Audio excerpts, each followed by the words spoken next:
आज के इस एक्सप्लेनर में हम एक बेहद गमगीन और सच में दिल दहला देने वाली घटना पर रोशनी डालने वाले हैं। बख्तियारपुर जंक्शन पर जो हुआ वो कोई आम हादसा नहीं था।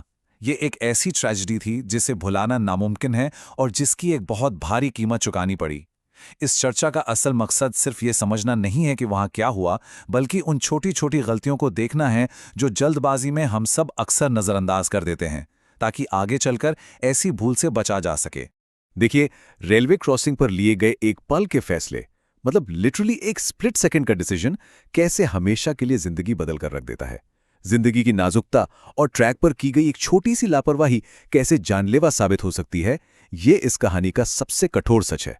वक्त और उस तेज रफ्तार के सामने इंसान की क्या हैसियत होती है ना, ये बस उसी एक पल में तय हो जाता है। ये घटना दिमाग में डर के साथ साथ कई सवाल पैदा करती है, इसलिए इस विषय को पूरी गंभीरता से समझना बेहद जरूरी है। Section 1, the Bakhtiyarpur junction incident. आइए इस घटना की मुख्य जगह और इसके क्रम को थोड़ा विस्तार से समझते हैं। एक बिल्कुल आम सा दिन और एक व्यस्त रेलवे स्टेशन अचानक से एक भयानक ट्रेजेडी का केंद्र बन गया। इस दुर्घटना में वही की वही 2 जिंदगियां खत्म हो गईं। और सच कहूं तो ये सिर्फ एक आंकड़ा नहीं है, ये 2 जीते जागते इंसान थे, उनके अपने परिवार थे, जिनकी सफर की कहानी एक दर्दनाक मोड़ पर आकर हमेशा के लिए रुक गई। ये साफ बताता है कि रेलवे ट्रैक पर होने वाले हादसे कितने अचानक और भयानक होते हैं, जहां बचने की या खुद को संभालने की रत्ती भर भी गुंजाइश नहीं होती। ये पूरी घटना बिहार के बख्तियारपुर जंक्शन पर घटी। अब इस लोकेशन और यहाँ के माहौल को थोड़ा दिमाग में लाने की कोशिश करते हैं। एक आम जंक्शन जहाँ रोजाना हजारों लोग सफर कर रहे हैं, ट्रेनों का आना जाना लगा हुआ है और आमतौर पर लोग आगे के सफर के लिए पूरी जल्दी में हैं। ये जगह बिल्कुल वैसी ही है जैसा हमारा कोई भी दूसरा आम रेलवे स्टेशन होता है। यहाँ समझने वाली बात यह है कि हादसा किसी भी स्टेशन पर किसी के साथ भी हो सकता है, अगर सुरक्षा के बुनियादी नियमों को तोड़ा जाए। बख्तियारपुर तो सिर्फ एक उदाहरण बनकर रह गया उस दिन। Section 2, anatomy of the crossing. Station के सीसीटीवी कैमराज ने उन आखिरी लम्हों को बिल्कुल वैसा ही कैद किया जैसा वो उस वक्त घटा। तो चलिए उन्हें क्रमबद्ध तरीके से समझते हैं। अगर हम वक्त की सुई पीछे घुमाएं, -60 सेकंड्स यानी हादसे से ठीक 1 मिनट पहले महिलाएं ट्रैक की तरफ बढ़ती हुई दिखती हैं। फिर -15 सेकंड्स पर एक आदमी उन्हें ट्रैक पार करने में मदद करने के लिए आगे आता है। हालांकि इरादा मदद का था, पर फैसला बिल्कुल गलत था। फिर आते हैं -5 सेकंड्स और अचानक तेजी से एक बेहद फास्ट फरक्का एक्सप्रेस वहां आ पहुंचती है। और आखिर में 0 सेकंड्स।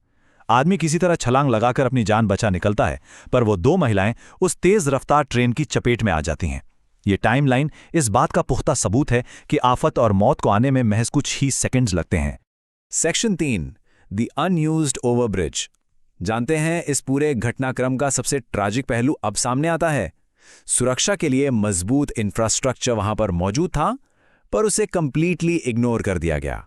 उस वक्त उन यात्रियों के पास 2 बिल्कुल साफ विकल्प थे।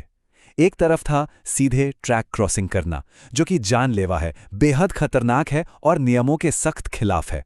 और दूसरी तरफ ठीक उनके ऊपर था एक फुट ओवर ब्रिज, जो पूरी तरह सुरक्षित था, सेफ था, लेकिन यात्रियों ने उसे पूरी तरह से नजरअंदाज कर दिया। ये कंपैरिजन साफ दिखाता है कि कैसे लोग शॉर्टकट चुनते हैं, जबकि एक सेफ रास्ता उनके ठीक सर के ऊपर होता है। सीढ़ियां चढ़ने का थोड़ा सा वक्त बचाने के चक्कर में यहां मौत का रास्ता चुन लिया गया। और जो ट्रेन उस वक्त आई वो थी फरक्का एक्सप्रेस। ये एक ऐसी हाई स्पीड ट्रेन है जिसकी रफ्तार इतनी तेज और वजन इतना ज्यादा होता है कि अगर अचानक ब्रेक लगाया भी जाए तो भी उसे रुकने में काफी लंबा समय और दूरी लगती है। इस बेहिसाब मोमेंटम की वजह से ट्रैक पर खड़े किसी भी इंसान को बचने का या पलटकर वापस जाने का कोई मार्जिन, कोई मौका नहीं मिलता। ये अपने आप में इस बात का सबसे बड़ा उदाहरण है कि क्यों रेलवे सेफ्टी के नियम इतने अनकॉम्प्रोमाइजिंग होते हैं। अगर ट्रेन ड्राइवर के नजरिए से सोचें तो अचानक सामने आए लोगों को बचाना फिजिकली इम्पॉसिबल हो जाता है। Section 4, investigation and safety reminders. आइए देखते हैं इस दुर्घटना के बाद प्रशासन द्वारा क्या कदम उठाए गए और फिलहाल क्या चल रहा है। इन्वेस्टिगेशन के मुख्य अपडेट्स की बात करें तो पहला, रेलवे अथॉरिटीज सीसीटीवी फुटेज की बारीकी से जांच कर रही हैं ताकि इस घटना को पूरी तरह एनालाइज किया जा सके। दूसरा, और जो सबसे सीरियस कंसर्न है, अथॉरिटीज इस बात से बेहद परेशान हैं कि स्टेशन पर लगातार वार्निंग्स और एक सेफ फुट ओवरब्रिज होने के बावजूद यात्री इन नियमों को इग्नोर कर रहे हैं। और तीसरा, ये अभी एक एक्टिव और ऑनगोइंग इन्वेस्टिगेशन है। ये स्थिति साफ बताती है कि सिर्फ इंफ्रास्ट्रक्चर बना देना काफी नहीं है जब तक कि हमारी मानसिकता और आदतों में बदलाव नहीं आता। और अब इस एक्सप्लेनर के आखिरी पड़ाव पर एक बेहद चुभता हुआ सवाल सामने आता है। आखिर लोग अनक्रिटिकल सुरक्षा नियमों को क्यों तोड़ते हैं जब उनकी जान बचाने के लिए बनाया गया इंफ्रास्ट्रक्चर उनके ठीक सामने खड़ा होता है? कुछ मिनटों की सुविधा और थोड़ी सी जल्दी के लिए अपने अस्तित्व को ही दांव पर लगा देना, ये कहाँ की समझदारी है? बख्तियारपुर की ये ट्रेजेडी और सीसीटीवी पर कैद वो आखिरी सेकंड्स एक दर्दनाक याद दिलाते हैं कि कन्वीनियंस की कीमत किसी की जिंदगी नहीं हो सकती। उम्मीद है कि ये चर्चा और ये सवाल आगे चलकर किसी और को ऐसा जानलेवा शॉर्टकट लेने से जरूर रोकेगा।